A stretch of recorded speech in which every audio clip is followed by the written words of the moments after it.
Hey guys, it's Scott with Scotty B Cards. In this video, I want to talk about all the current MLB players that may be on a Hall of Fame path.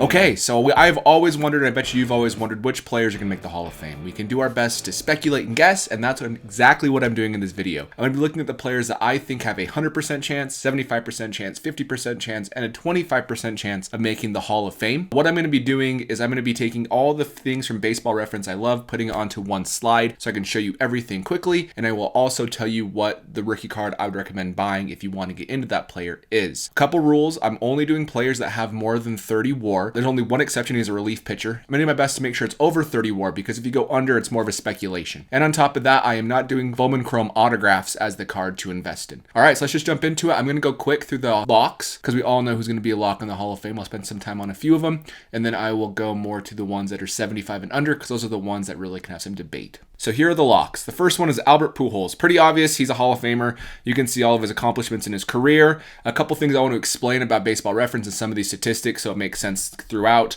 WAR is a number that measures their overall performance. If you can have 5+ WAR in a year, it's all-star. If you have more than that, then it's considered MVP level. 0 WAR player is somebody who's just league average and replaceable by like a quadruple A player, basically a triple A player. On top of that, so black ink, you can see these little black spots. Black ink is when a player leads the league in that category. Gray ink is when a player is top 10 in that category. Hall of Fame Monitor and Hall of Fame Standards, those are some like really deep metrics that look at like 3,000 hits, 600 home runs, all these different things, and compiles points for each of them. Once it hits over 100, that's where the average Hall of Famer is. Right here in the Hall of Fame Monitor, Hall of Fame Standards is 50. That includes World Series and all those things. So Albert Pujols, you can see he's basically there everywhere here. Average Hall of Famer, 66.9 WAR for a first baseman. He's 99.3 WAR, second most all time. Not much to say, really good. And then you have his best rookie card, in my opinion, is going to be his 2001 Topps Traded Chrome rookie card. This card is awesome, and to get in a high grade is tough, and if you can, it's a good investment. Even like a PSA 9 is a good investment. Next up is Miguel Cabrera. Same thing as Albert Pujols, had a very strong career. You can see all the black ink as well. The thing that hurt Miggy was going to be his defensive WAR. You can see defensively he was not good at all, which dropped his WAR about 20 wins. So he could have been like a 88 to 90 WAR player, but he's like a 68.4. Still Hall of Fame worthy, but that defense really hurt him. Lots of accomplishments, and I would recommend his 2000 Topps Traded PSA 10. They're relatively affordable, but they're scarce enough where if you need to sell it, it's easy to because it's liquid, but they're not too scarce where nobody's looking for it. Clayton Kershaw is the first pitcher I want to talk about, and probably the best pitcher of our generation. People are arguing Jacob DeGrom, but I still think Kershaw's better by quite a bit. He's pitched for a long time at a very elite level. Even right now, he's a 3.39 ERA this year, which is his worst ERA of his career besides his debut year. So pretty impressive. He's approaching 3,000 strikeouts. Once he gets that, he'll be in the Hall of Fame. You can see right here, led the league. Black ink's good. Gray ink's good for the average Hall of Famer. Hall of Fame monitors at 200 versus 100 and so forth. He's a great player. He's still only 33, the same age as Jacob DeGrom, which is crazy. He also was an MVP and 3 Cy Young winner, which is tough for a pitcher. I would recommend buying, if you can pay for any of his cards, would be his 2008 Topps Chrome Update. So Topps Chrome Update didn't exist in 2008. So what it was, these rookies were put as box toppers on a hobby box. So you basically had like a 1 in 40 chance of all these rookies out of hobby boxes to get a Clayton Kershaw.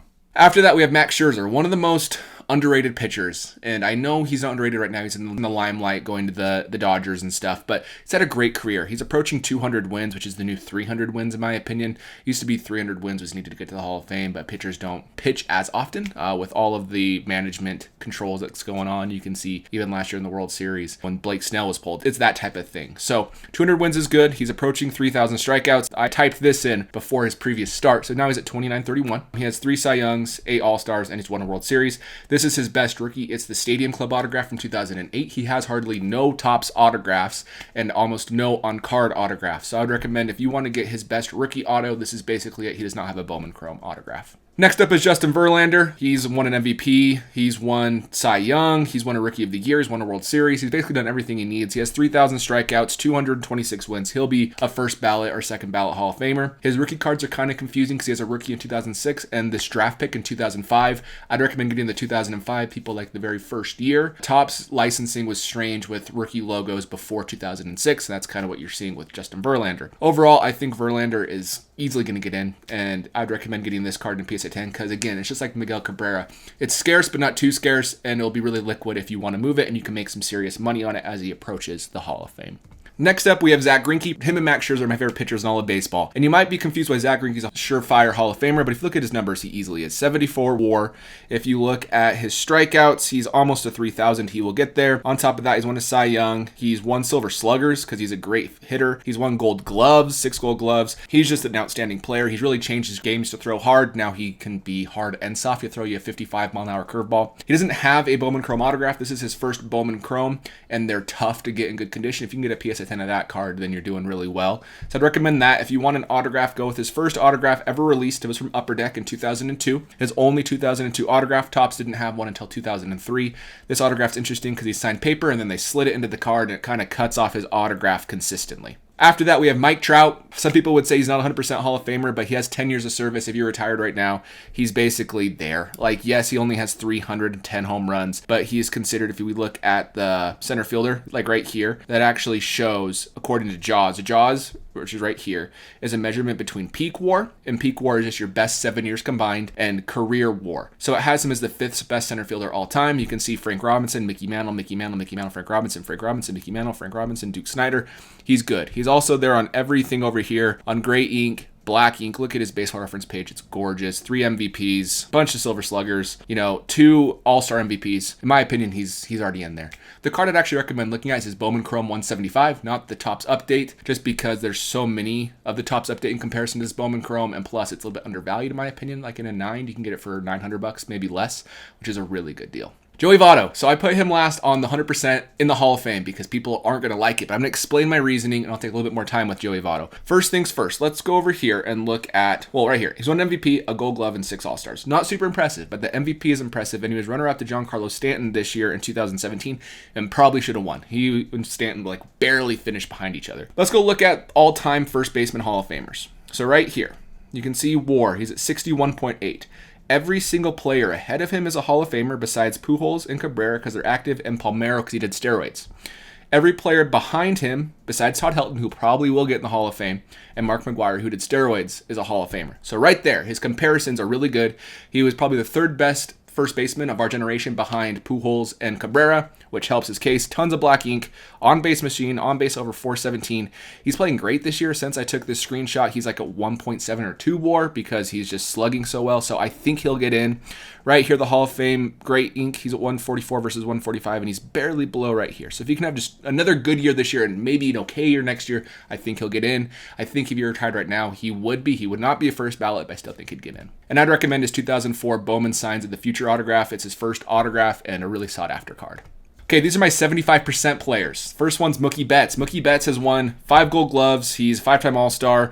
Right here you can see he's just barely behind Roberto Clemente for the all-time leader in defensive WAR for right fielders. He will easily get that because he's only 20-8. And overall, he is at 50 WAR at 28. So he'll get in my opinion, relatively easily. That's why I collect Mookie Betts, and he's still underpriced if you want some of his cards. His Real One autograph from 2014 Topps Heritage High Number box set is the autograph to get of his, and his Topps Chrome Update is probably his very best base rookie card. These were only available in mega boxes and they're very scarce. I think there's like 12,000 of them made for the base card, which is really low. After that, we have Jacob DeGrom. Same card. I recommend the 2014 Topps Chrome Update. This one's tough because he doesn't have the traditional statistics. He only has 77 wins, and he has only 1,500 strikeouts. So people would say he's not going to get in. But he's had such a dominant peak over the last 5 years that I think he has a realistic chance to get in. This year, he has a 5 WAR already. I didn't include it on accident for some reason. He has about 43 WAR overall. So he has a real shot. I think he'll get in. If he can just pitch a few more solid years, it shouldn't be too hard. People don't like Jacob DeGrom for some reason, probably because he's like the whole face of the modern baseball voter, and some of the older generation don't love that, but he has a real shot. I think 75% chance. If I had put my money on it, I would bet he'd get in. Next up is Manny Machado. Him and Nolan Arenado are basically the same player, except for Machado is actually younger. Nolan Arenado is a better defender, but Machado's still been a very solid defensive player. But if we look at his offense, 123 OPS plus for his career, not bad. He's at 243 home runs. We'll probably get to 400. 5 All-Stars, 2 Gold Gloves, a Platinum Glove. He's at 3.4 WAR this year, which is really good. Last year, he was the 3rd runner-up in the MVP voting for the National League. He'll probably be a top 10 this year as well. Easily, will probably get to the needed 65 WAR for a third baseman to get in. I'd recommend and his Topps Chrome refractors, namely his X-Fractor. After that, we have Nolan Arenado. Again, Nolan Arenado's career OPS plus is 122, so right the same almost as Machado, maybe 123. Almost the exact same WAR overall for their career. He has a lot more defensive success, 8 Gold Gloves, 4 Platinum Gloves.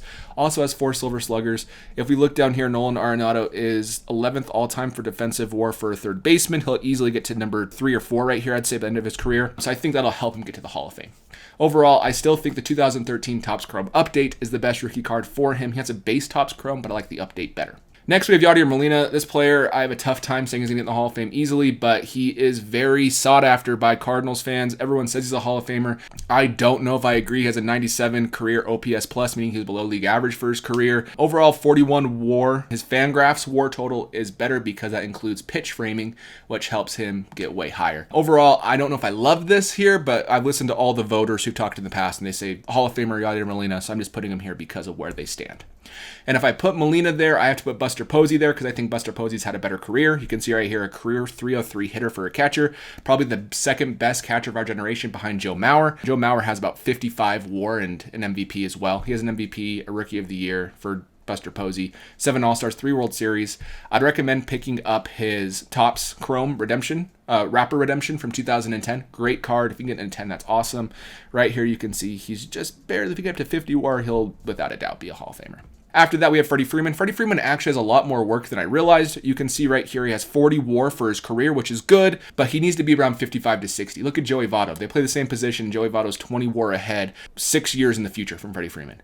And Joey Votto had a very good 30s. So if Freddie Freeman can copy that, then I think he could become a really good opportunity for the Hall of Fame. If anything, he's going to be a Braves legend. You can see his defensive WAR has never been good. I had someone arguing the fact that he had good defensive WAR, but he's actually been below league average. He has won a Gold Glove, but so has Eric Hosmer, so it's not really saying a ton.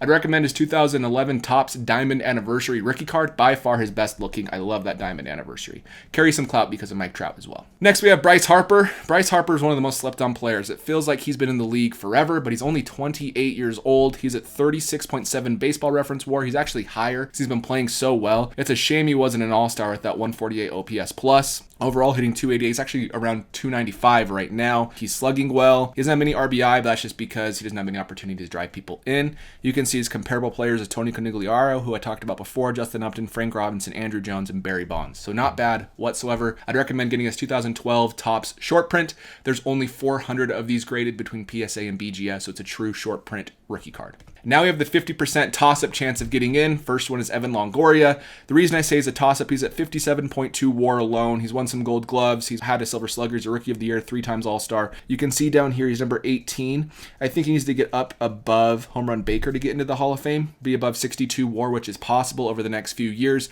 He's hurt right now, which sucks because it was a great year for him, but I think he's a very close. You can see 5.2 WAR per 162 games versus 5.1 WAR per 162 games for the average Hall of Famer. He's 18th overall out of the 15 Hall of Famers at third base. Like, he's just barely behind. Third base is very underrepresented in the Hall of Fame, and for that reason I think he probably may get in, but who knows. Craig Kimbrell, this is the one under 30 WAR I was talking about just because he's, I think, at 21 or 22, but he is 9th all-time in saves, and if Billy Wagner can get in soon, then Craig Kimbrell will get in, and he'll easily pass Billy Wagner in saves. By the time his career is over, probably be number 4 or 3 at the end of his career, and he's the best relief pitcher of our generation, so I think he will get in. Here it is, 21.7 WAR. And you might not agree, and that's fine, but that's why I think it's a 50% chance. I think he could, but who knows how Hall of Fame voters vote. Next is Paul Goldschmidt. I wish I could put him higher, but Paul Goldschmidt has had a rough few years, the last few years. When he left Arizona, he had 33 home runs, 83 RBI, and you can see when he went to the Cardinals the next year that was higher, but his batting average dropped 30 points, his on-base dropped 40 points, his slugging dropped 60 points, his OPS dropped over 100 points. OPS plus went from 142 to 116. He kind of aged, and it's a bummer. Still a great player, but he needs to really have a long 30s to get there. Just like Freddie Freeman and just like Joey Votto, he needs to get into the low 60s, mid 60s to make it. So he has a chance, but who knows. Best card for Paul Goldschmidt, by the way, is his gold 2011 Topps Update. It's number 2011. Great card. Very iconic set. Next is Chris Sale. Chris Sale is interesting. He's only 30 years old. He's younger than Jacob DeGrom. People think he's old man, but realistically, he has a better chance because he has more wins, 109 wins and 2,000 strikeouts to Jacob DeGrom, 77 wins and 1,500 strikeouts. So all Chris Sale needs to do is come back and be a regular pitcher, get the extra 1,000 strikeouts in his career, and he'll probably make the Hall of Fame. He's already at 45.5 WAR, so he has a realistic chance, like I said, 50-50 to get there. Again, I recommend that 2011 Topps Gold parallel numbered to 2011. Next up is Jose Altuve. People don't like Jose Altuve, and that's understandable because of the whole cheating scandal. There's a lot of people saying he actually didn't cheat. So who knows what the actual situation is. Regardless, he has an MVP under his belt, 7 All-Stars, 5 Silver Sluggers, and a World Series. He has 1,700 hits. He only has 40 WAR, which isn't going to cut it. He needs to get up to like 60, which he probably could do because he's only 31 years old between now and age 40. If he can, he'll probably get in. But who knows with him? It's hard to say. That's why I put him so low. I'd recommend getting his 2010 Bowman Chrome. He does not have a Bowman Chrome autograph. That's his next best thing. After that, we have Francisco Lindor. People may have some recency bias and think that's a bad choice, but again, it's just a 50% chance. Just because he's only 27 with 30 WAR, he needs to get to 50 to 55 for a shortstop to be considered in the Hall of Fame, just because that's kind of where they sit. I know right here the average Hall of Famer is 67.8, but that's carried really high by some old players. Overall, really good defensive shortstop, 9.5 WAR for his career defensively. He has 2 Gold Gloves and a Platinum Glove. If you like Lindor, I would go with his Topps Chrome short print rookie and a PSA 9 or 10. So these are the last 3, I think. So you're telling me there's a chance, 25% or less. The first one is Jose Ramirez. He has 3 All-Stars, 3 Silver Sluggers. He has been in the MVP conversation constantly, top 5 finishes 3 times. Defensively, he's fantastic. 30.6 WAR, so really similar to Lindor, but it'll be interesting to see how he ages because he's so dynamic. Overall, if you want to buy into him, I'd get his 2014 Topps Chrome Refractor. Next up is Stanton. I think there's less of a chance he gets in than ever. When he left Miami, I thought he had a real good chance because he was basically at 40 WAR at age 27, and he had like maybe 500 home runs in him, but he's slowed down so much with the Yankees and been so injured that it's tough to see him getting there. If you believe in Stanton, go pick up his Rapper Redemption from 2010 Topps Chrome. It's the Mystery Redemption. But on top of that, defensively, he's not been that bad, just a negative 0.6 WAR player for his career, so I wish the Yankees would play him. And the very last one I want to talk about is a wild card. It's Andrelton Simmons. If we look at Andrelton Simmons, 36.6 WAR to shortstop, so you're thinking why? Especially because his OPS is like 700 for his career. But if you look at his defense, right now he's the 11th best defensive shortstop of all time. Easily he could sneak up into the top 3, right around Cal Ripken Jr. defensive level. If he can do that and be an average hitter, I think there's a real opportunity for people to put him in based off of that defense. Will it happen? Probably not. Should it happen? Maybe. Foolish Baseball has a really good video on Andrelton Simmons possibly being a Hall of Famer if you want to watch that. But other than that, I just thought I'd include him because I think he has a real potential. Anyways, thanks for watching, guys. Let me know down in the comments below if you think any of these players shouldn't be on this list or higher or lower on this list. Let me know your thoughts. Thanks for watching, and I'll catch you in the next video.